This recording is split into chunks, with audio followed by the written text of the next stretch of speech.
Hi everyone, welcome to another Player Development Project Q&A. Pleased to be joined once again by my colleague, UEFA A licensed coach and PDP technical advisor, Dan Wright. Dan, how are you this week? I'm good, thank you. That title's getting longer and longer, I swear. It's a mouthful, mate, but you've achieved so much and come so far, so we're really proud of you here at PDP.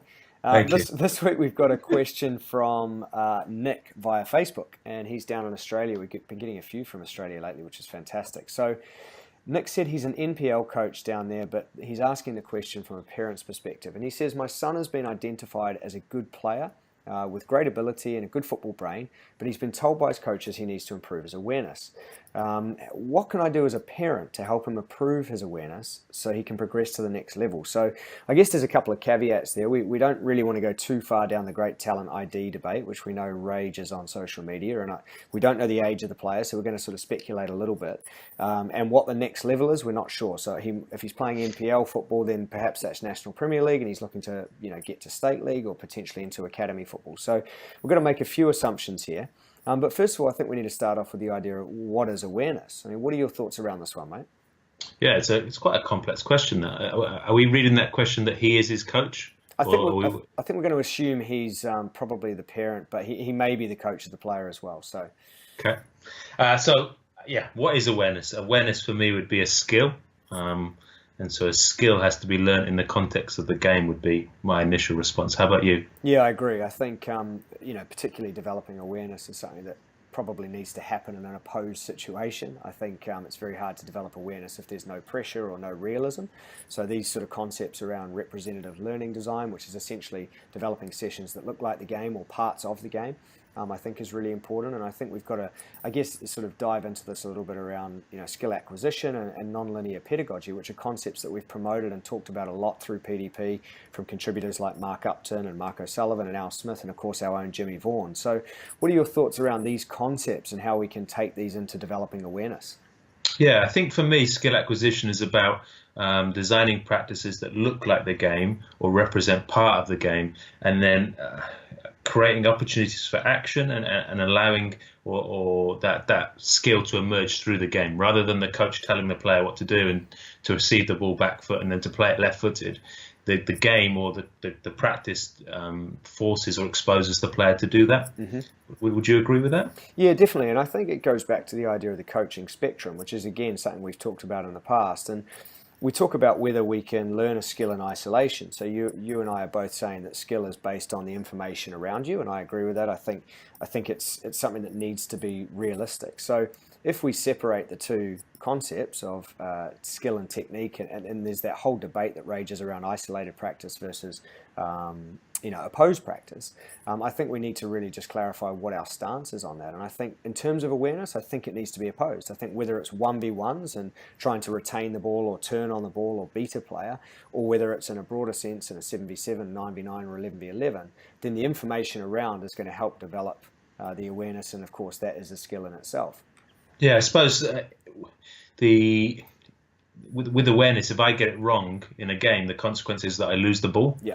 Or I don't receive the ball, or I misplace a pass. So for the practice, for the transfer to look real, there has to be that consequence for me that I got it wrong. Yeah. And perhaps in an isolated practice, that would be difficult because you just get another go. So for me, it would have to be semi-opposed, interference, or opposed at that end of the spectrum. I do believe that all parts of that coaching spectrum, that the block practice, constant practice, whatever you want to call it, there are parts of that are important. Mm-hmm. And there's always, in my opinion, there's always a space for players to go and practice with the ball on the wall, ball on the run, ball on a goal.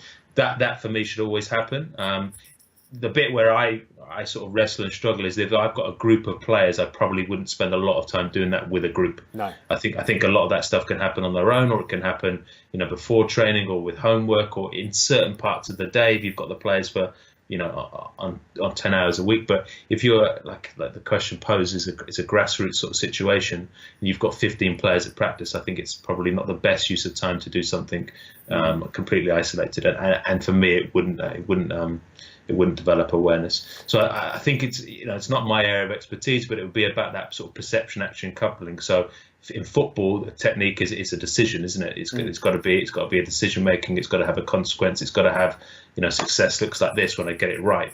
and that wouldn't happen in isolated practice for me. Yeah, it goes back to the idea of, perceive and then, actually execute. So, perceive the information around you. So there's obviously a number of ways to go back to the question again as to how we can help develop this.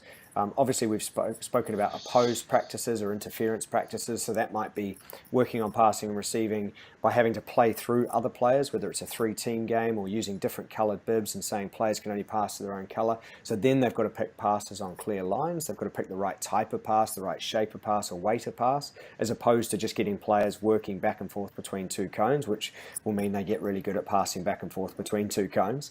So I think we can look at interference as a really nice way to build the challenge up when it comes to awareness and decision making. I think we'd also promote and definitely advocate the use of futsal, and there's some great practitioners out there who are promoting futsal, street football, and of course other sports. Again, we don't know the age of the player in question, but we would advocate a multi-sports approach, in terms of physical literacy and getting that development. So it's important that whether it's basketball or whether it's netball or whether it's different games entirely that aren't necessarily invasion games, there's loads of ways to develop awareness and skill acquisition through that. The other thing I'd like to add on that is positional play. We don't know which position this player is playing in, but let's assume this player is a centre back. The game's going to be in front of them a lot. If you put them into central midfield, now suddenly there's going to be a 360-degree picture there. And I think it's really important that with young players, they do get a taste of different positions and they don't get pigeonholed at the age of 7 or 8 or 9 into one position, and they learn to be really good at playing right-sided fullback all the time, because then they're going to be good at overlaps and forward passes, but are they going to be great at receiving with their back to goal? So having that sort of varied experience, I think, is going to be crucial to developing the awareness of this player. Yeah, and linking into what you said about talent ID, that player might have the characteristics of playing that position at this time. Exactly. And perhaps when he comes out the other end of maturity at 16, or it might be 23, he might not have the attributes to play fullback. He might not be able to run up and down the pitch, like a Dani Alves. So you might have not used the time you had with him wisely. And if you play players in different positions, you're almost widening that funnel, that bracket of guys that can play in different positions for longer. Just going back to what you said about multi-sports, I think any sport that probably has the principles of play or invasion is gonna have transference. So I think basketball's a really good one for awareness. It's tight, it's quick, especially if you play in the middle of the pitch. And then for the UK viewers and listeners, it would be netball. Netball's a great sport for, probably not so popular with the boys, but it's a great sport for guys to get the ball and pass the ball, get the ball and pass the ball, and loads of decision making, really quick, really transitional, and loads of consequence when you get it wrong because you have to run and get it back.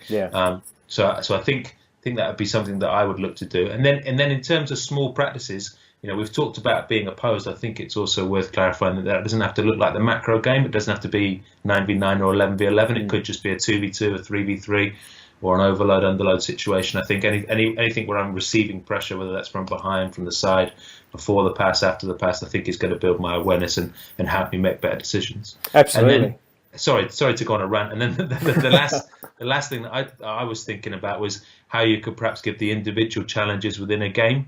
So awareness is a really broad subject. It might be, awareness to defend. It might be awareness to get on the ball. It might be awareness of playing that longer passing behind. So you could almost use the game as a training session and say, today, yes, play your game, but I want you to really focus on that ball that you get and the space in beyond, and I want you to practice passing the ball over the top or around the sides, and different ways to practice that. And so the player's still playing the game, but his real focus is on getting it, which is awareness, and then awareness of, okay, my number 9 is running in behind, or my 7's ready to get it to feet, and practicing those longer passes. Not to say that's the only thing you could work on, but perhaps do that for a couple of weeks, 3-4 weeks, then move it on to, okay, now when you receive the ball, I want you to practice when you can carry it for as long as you can. So can you, your awareness now is, can I get it? And there's space to drive and dribble at defenders. And so you're almost scaffolding that up and building up, the dribbles, the passes, and then the assists or the key passes. Yeah, some great points there. And I think the biggest one there for me is also working on off the ball. We always think, Xavi and Iniesta, the most aware players in the world in terms of passing and receiving and opening the game up. But off the ball is really important. Defensively, are you aware? So can you use overloads, as you suggested, to give players problems to solve? It might be a 2v3 defensive scenario. Do I go and press the ball now because I've got support in a good position, or am I actually outnumbered? I need to delay. So being aware on or off the ball is something that can be trained within clever session design. Just in terms of some content for the listeners and viewers out there, Learning Dynamics by Mark Upton. 7 Principles of Non-Linear Pedagogy by Mark Upton, again, a regular contributor to the site. Creating Problem Solvers by Mark O'Sullivan, an excellent blog. And our own James Vaughan has written From Playground to Premier League around the Yannick Bolasie story, and another blog called Skill Adapting to the Environment. So all of those are great reads on the site. In terms of members content, I'd also recommend issue 3 of the magazine, a great article on Xavi called Heightened Awareness by Gabriel Flores, who's a top coach that we've both worked with, and also our webinar discussion with Jose Barcala Garcia down there at Deportivo, just talking about Spanish methodology and positional games and how that builds awareness. So loads of content there for the listeners to have a little look at, and hopefully help with this question. Any final thoughts from you on this complex topic, Dan?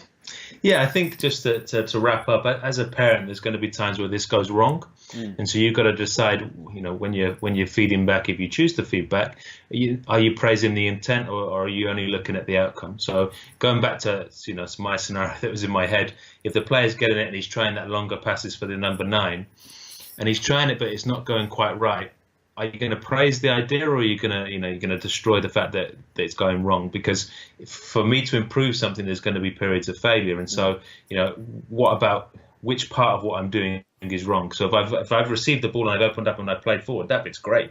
So you might start with that and then say, if there's not space in behind, what are you going to do? Or to get that ball in behind, you might have to curl it. You might have to play that sort of that pass that's going to bend away and drop into a space. Or you might have to play a more powerful pass, or whatever it is you're seeing. And so maybe just praising the intent rather than the execution all the time, because sometimes I think, going back to our, sort of our adult lens, we might say, oh, that doesn't look like when Lallana does it, and it's not quite right. But it might be that actually part of his process is really, really good, and so it's just you need to ramp on the next 3 bits. And so next week we're not going to practice or not focus so much on receiving it back foot, because you've got that. We're going to focus on a split pass that goes through a fullback and a centre back. And I suppose if you can be more specific, then you're only going to help the player.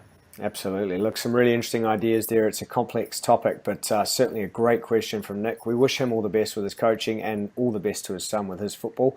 Thanks, Dan, for your time again this week. It's been another great discussion. We will look forward to another PDP Q&A very soon.